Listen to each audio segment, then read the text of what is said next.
Le département d'État des États-Unis réitère l'annonce d'une récompense pouvant aller jusqu'à 5 millions de dollars pour toute information menant à l'arrestation et ou à la condamnation de Yulan Aronay Archagah-Caria. Yulan Archagah s'est évadé du tribunal avec l'aide de son gang. Ryan Wedding est passé d'athlète olympique à baron de la drogue et le cartel d'El Menno opère dans les 50 États. Dans cette vidéo, je vais révéler 9 des chefs de gang les plus dangereux encore actifs aux États-Unis en 2025. Yulan Adaga Kayas se situe dans la hiérarchie du terrorisme international. Peu de noms suscitent autant de peur et de respect que Yulan Adan Akaga Kayas, alias Porky, ou encore Alexander Mendoza, probablement le plus haut dirigeant de la MS-13 au Honduras.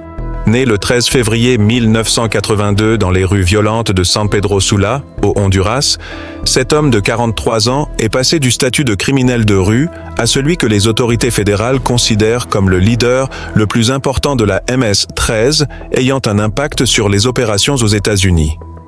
Mesurant seulement 1,65 m et pesant environ 72 kg, cette silhouette apparemment insignifiante a bâti un empire criminel qui s'étend des montagnes du Honduras aux grandes villes américaines. Malgré une capture annoncée en Colombie en février 2025, des sources officielles américaines confirment qu'il reste en fuite en juillet 2025. Ce qui rend Archagah Caras particulièrement dangereux n'est pas seulement sa position au sein de la MS-13, mais la sophistication de ses opérations. Il est accusé d'avoir dirigé du trafic de drogue, du blanchiment d'argent et des crimes violents, y compris des meurtres, avec une influence significative sur les activités de la MS-13 aux États-Unis. Son entreprise criminelle fonctionne comme une multinationale, avec chaîne d'approvisionnement, réseau de distribution et système de répression. Basé au Honduras, Archagah Carayas influencerait directement les activités de la MS-13 aux États-Unis, notamment en fournissant des armes, des stupéfiants et de l'argent aux membres du gang, en facilitant l'importation de grandes quantités de cocaïne et en ordonnant l'assassinat de membres de gangs rivaux. Son évasion en 2015 a marqué le début de l'une des chasses à l'homme les plus intensives de l'histoire de l'Amérique centrale. Le FBI a fait de sa capture une priorité depuis son inculpation en 2021, le plaçant sur la liste des 10 fugitifs les plus recherchés, assortie d'une récompense de 5 millions de dollars. Cette récompense, offerte par le Bureau des Affaires internationales de stupéfiants et de répression du département d'État dans le cadre du programme Transnational Organized Crime Rewards, représente la reconnaissance par le gouvernement fédéral de la menace existentielle qu'il fait peser sur les communautés américaines. La violence associée à Archagah Carayas dépasse largement le simple trafic de drogue. En février 2020, il s'est évadé d'un tribunal à El Progreso, Honduras, avec l'aide d'une vingtaine d'hommes armés, causant la mort de 2 policiers, de 2 militaires et d'un présumé combattant de la MS-13. La désignation de la MS-13 comme organisation terroriste étrangère a fourni aux forces de l'ordre des outils supplémentaires pour le poursuivre. Depuis le 20 février 2025, la MS-13 est officiellement considérée comme une organisation terroriste étrangère en vertu de la section 219, l'Immigration and Naturalization Act, et comme organisation terroriste mondiale spécialement désignée selon l'Executive Order 13224. Cette désignation reconnaît ce que les victimes de la MS-13 savent depuis longtemps. Cette organisation fonctionne davantage comme un réseau terroriste que comme un simple gang de rue. Alors que le gang d'Archagah Carayas n'hésite pas à tuer des policiers, le chef suivant est si dangereux qu'il a une prime de 3 millions de dollars sur sa tête. Giovanni Vicente Mosca Serrano. Giovanni Vicente Mosca Serrano, alias El Viejo, est un haut dirigeant du gang Tren de Aragua, une organisation criminelle vénézuélienne désignée comme organisation terroriste étrangère.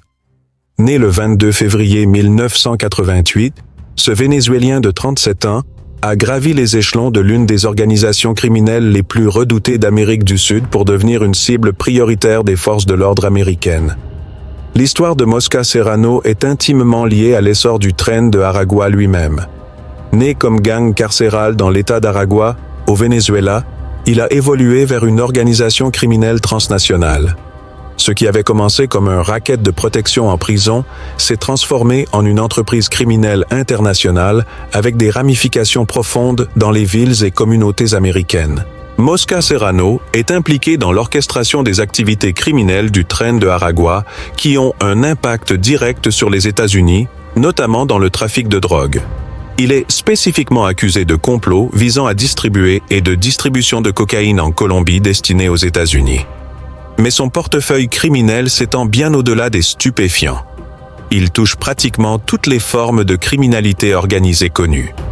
La reconnaissance par le FBI du danger représenté par Mosca Serrano a été officialisée lorsqu'il a été ajouté à la liste des 10 fugitifs les plus recherchés le 24 juin 2025, en tant que 537e fugitif, devenant ainsi le premier membre du Tren de Aragua à y figurer. Le programme transnational Organized Crime Rewards du département d'État offre jusqu'à 3 millions de dollars pour toute information menant à son arrestation et ou à sa condamnation. Ce qui rend Mosca Serrano particulièrement dangereux est la nature multifacette de son empire criminel. Sous sa direction, le Tren de Aragua est impliqué dans la traite d'êtres humains, le trafic d'armes, l'extorsion et des crimes violents aux États-Unis, incluant meurtres brutaux, prostitution forcée et enlèvement.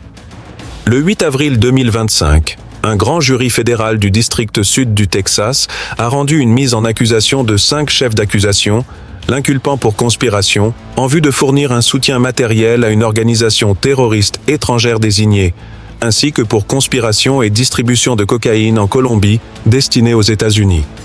Les renseignements suggèrent que Mosca Serrano se trouve probablement au Venezuela ou en Colombie, d'où il supervise les opérations du Tren de Aragua. Sa capacité à rester en fuite, malgré d'intenses chasses à l'homme international, démontre les ressources dont il dispose ainsi que l'infrastructure protectrice qui entoure les chefs criminels de haut rang en Amérique du Sud. Alors que les autorités disposent de pistes sur les cachettes possibles de Mosca Serrano, le chef suivant n'a pas été vu depuis plus d'une décennie. Fausto Edro Meza Flores. Dans le paysage ensanglanté des cartels mexicains, peu de figures imposent autant de crainte et de respect que Fausto Edro Meza Flores, alias El Chapo Edro, chef de l'organisation criminelle transnationale Meza Flores, TCO. Il a commencé sa carrière criminelle dans les années 1990 au sein du cartel de Juárez, sous la tutelle d'Amardo Curio Fuentes. Après la mort de Caro Fuentes en 1997, il a rejoint le cartel Beltrán Leiva, où il est devenu membre de haut rang et bras droit d'Alfredo Beltrán Leiva jusqu'à l'arrestation de ce dernier en 2008. La reconnaissance de Meza Flores comme cible prioritaire par le FBI a culminé avec son ajout à la liste des 10 fugitifs les plus recherchés le 4 février 2025, en tant que 593e fugitif, remplaçant Donald Eugene Fields Dunn. Cette désignation le place parmi les criminels les plus dangereux activement recherchés par les forces fédérales, une distinction qui s'accompagne de ressources accrues et d'une attention internationale. Il est accusé de complot en vue de fabriquer et de distribuer plus de 500 grammes de méthamphétamine, 5 kg de cocaïne, 1 kg d'héroïne et 1000 kg de marijuana destinés à être importés aux États-Unis. Mais ces quantités, aussi massives soient-elles, ne représentent que la partie émergée d'un iceberg qui alimente les communautés américaines en substances parmi les plus dangereuses. Le lien entre Meza Flores et la crise américaine du fentanyl ne saurait être sous-estimé. Le TCO Meza Flores est également responsable du trafic de fentanyl, contribuant à la crise des opioïdes aux États-Unis avec des opérations utilisant avions, navires et camions pour transporter la drogue du Mexique vers les États-Unis. L'un des saisies les plus importantes liées à ces opérations souligne l'ampleur de son trafic de fentanyl. Il est lié à l'expédition de plus d'1 tonne de doses de fentanyl saisies au Mexique en décembre 2024. Décrite comme la plus grande saisie de fentanyl de l'histoire du Mexique, elle représentait plus de 20 millions de doses destinées au marché américain. Cette seule saisie aurait pu tuer des millions d'Américains, soulignant l'ampleur génocidaire du trafic de fentanyl. Les incitations financières liées à la capture de Meza Flores reflètent l'évaluation du gouvernement fédéral quant à son niveau de menace. Le programme de récompense pour les stupéfiants du département d'État américain offre jusqu'à 5 millions de dollars pour toute information menant à son arrestation et ou à sa condamnation. Une récompense initialement annoncée le 14 septembre 2017 et réitérée en 2025. Le cadre juridique entourant Mesa Flores démontre l'approche multijuridictionnelle nécessaire pour lutter contre la criminalité organisée transnationale. Il fait face à de multiples inculpations aux États-Unis, la plus récente datant du 26 novembre 2019, l'accusant de complot en vue de fabriquer et de distribuer des substances contrôlées, ainsi que d'infractions liées aux armes à feu. Le 17 janvier 2013, l'Office of Foreign Assets Control, OFAC, du département du Trésor américain, a désigné Mesa Flores, 7 membres de sa famille, ainsi que 3 entreprises associées dans le cadre du Foreign Narcotics Kingpin Designation Act. Cette désignation gèle ses avoirs et interdit aux particuliers et entreprises américains de mener des transactions avec lui ou son organisation. Sa dernière apparition confirmée remonte au 19 janvier 2013, lors d'un match de basketball pour jeunes à Nevolón San Pedro Garza Garcia, au Mexique. Les renseignements actuels suggèrent qu'il opérerait probablement à Sinaloa, au Mexique, possiblement à Guasave.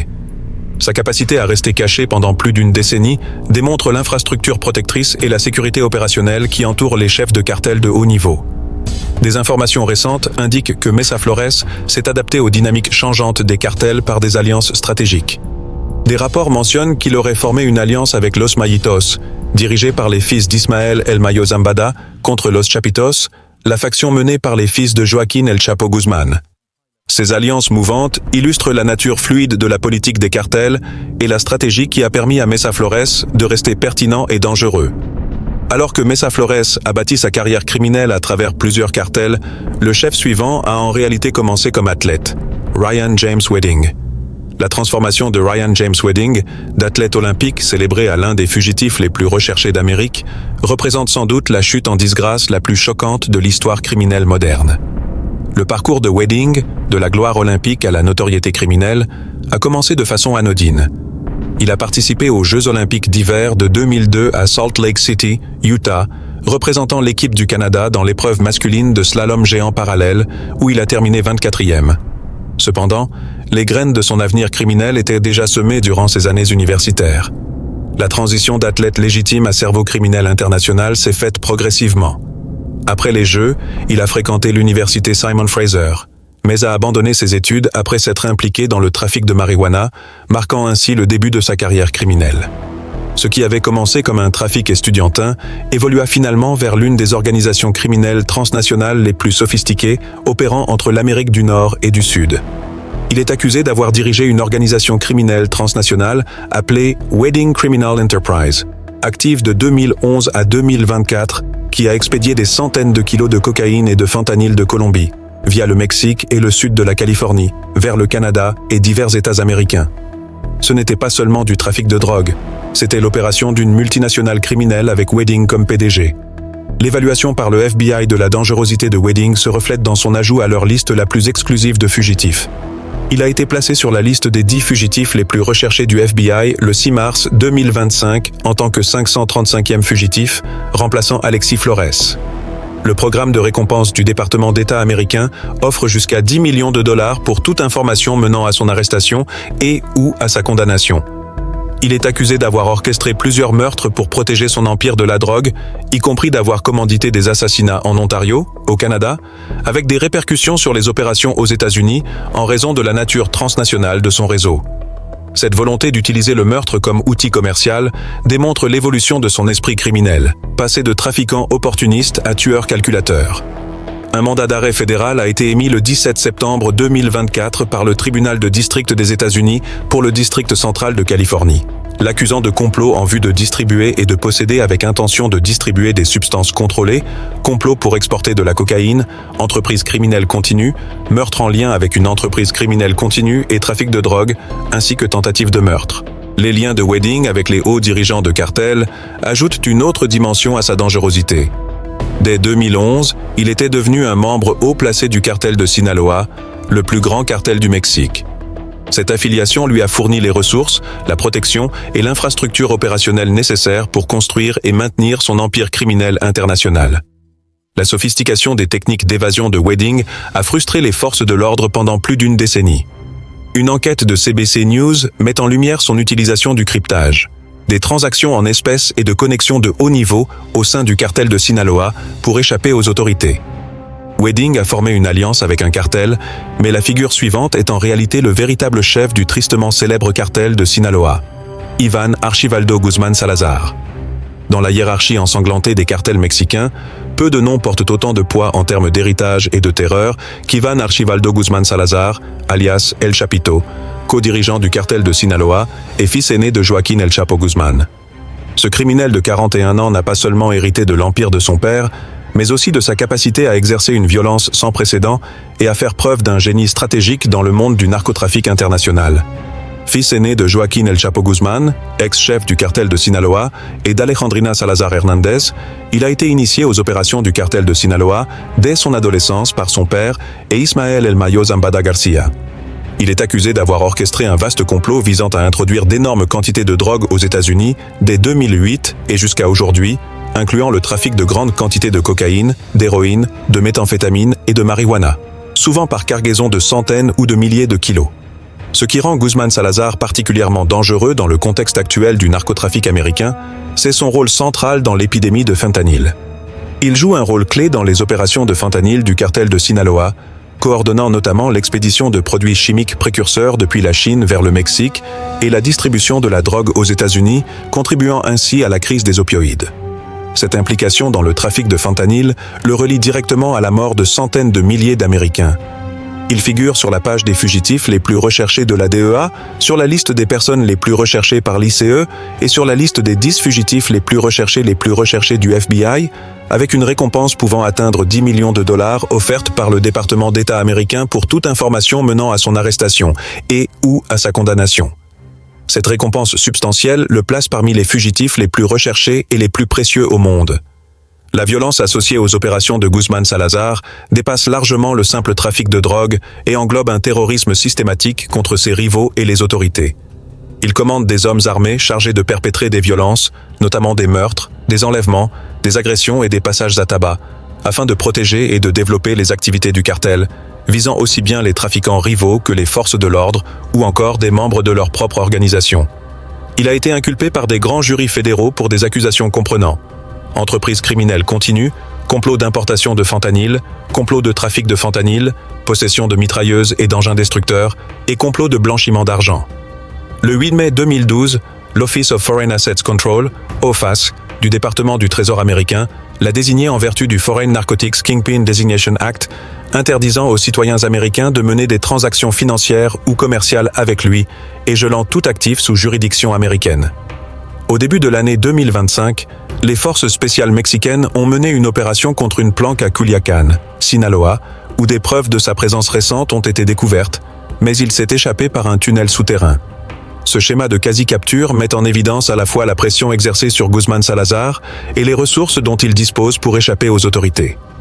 Un autre incident de ce type a été rapporté par El Financiero le 11 juin 2025, soulignant les efforts continus et le jeu du chat et de la souris entre les forces de l'ordre et la direction du cartel.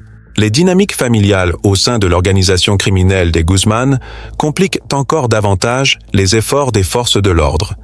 Ses frères incluent Jesús Alfredo Guzmán Salazar, Ovidio Guzmán López et Joaquín Guzmán López, Ovidio ayant été arrêté le 5 janvier 2023 puis extradé vers les États-Unis, tandis que Joaquín a été arrêté le 25 juillet 2024. Ces arrestations ont accru la pression sur Iván, en tant que dernier chef libre de la faction Los Chapitos, dont le cartel gère un trafic de drogue à grande échelle. Mais le chef de gang suivant dirige une opération qui s'étend à l'ensemble des 50 États américains, Nemesio Oseguera Cervantes. Nemesio Rubén Oseguera Cervantes, plus connu sous le nom d'El Mencho, est le leader du cartel de Jalisco Nouvelle Génération, CJONG. Né le 17 juillet 1966 à Aguililla, Michoacán, ce criminel de 58 ans a transformé ce qui n'était à l'origine qu'une organisation criminelle régionale en l'une des entreprises de trafic de drogue les plus puissantes et violentes au monde, avec des opérations couvrant les 50 États américains. Dans les années 1980, il a immigré illégalement en Californie, où il a été arrêté en 1986 pour recel et port d'armes chargées, purgeant une peine de 3 ans avant d'être expulsé vers le Mexique. Cette exposition précoce aux forces de l'ordre américaines et au système judiciaire criminel lui a été précieuse plus tard pour échapper à la capture et bâtir des réseaux criminels transnationaux. La sophistication organisationnelle du CJNG sous la direction d'Oseguera Cervantes représente une nouvelle évolution dans la structure et les opérations des cartels.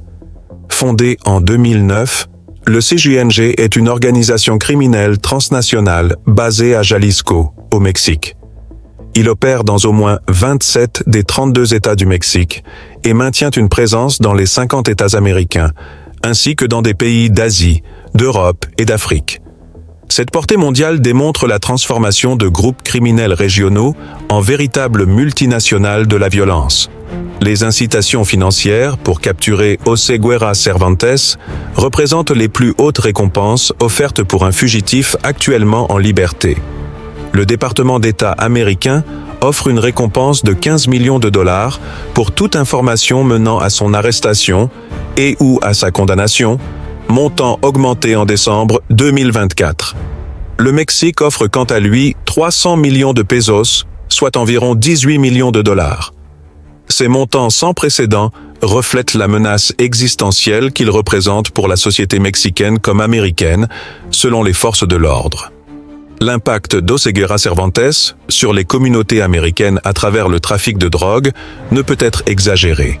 Le CJNG est un fournisseur majeur de fentanyl, de cocaïne, de méthamphétamine et d'héroïne aux États-Unis, avec des opérations dans les 50 États. Le trafic de fentanyl en particulier alimente la crise des opioïdes et contribue au taux élevé de surdose.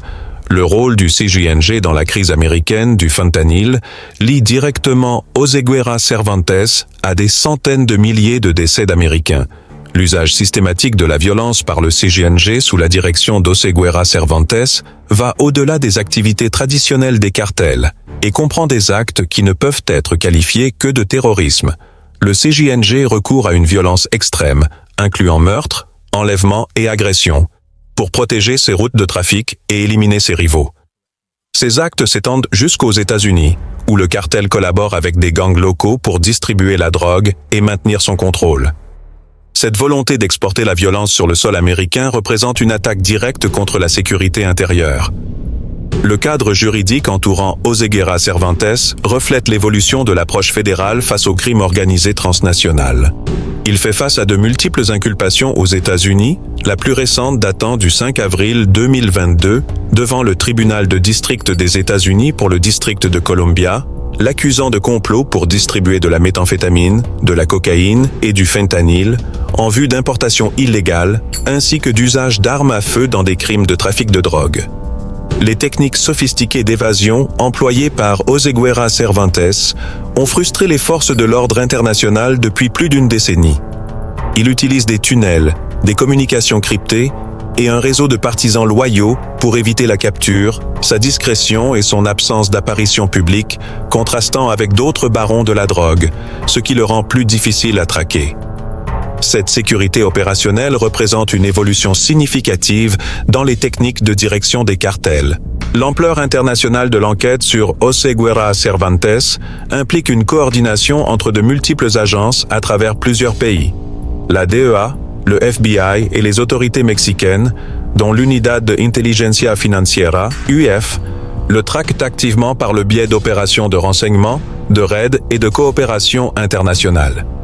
Ce niveau de coopération internationale souligne à la fois la menace qu'il représente et les ressources nécessaires pour combattre son organisation. Alors qu'Oseguera Cervantes a bâti son empire sur le fentanyl, le chef de gang suivant est connu pour avoir orchestré une attaque violente contre des policiers. Omar Alejandro Garza Santana. Dans le monde obscur de la violence frontalière et des organisations criminelles transnationales, peu de figures incarnent l'efficacité brutale des opérations transfrontalières comme Omar Alejandro Garza Santana, connu sous le nom de El Duende, chef du gang Barrio Azteca et de sa faction La Empresa, opérant dans le corridor sanglant El Paso, Juárez. Ce criminel redoutable représente l'évolution des gangs carcéraux en véritables entreprises criminelles transnationales capables de mener une guerre ouverte contre l'autorité de l'État lui-même.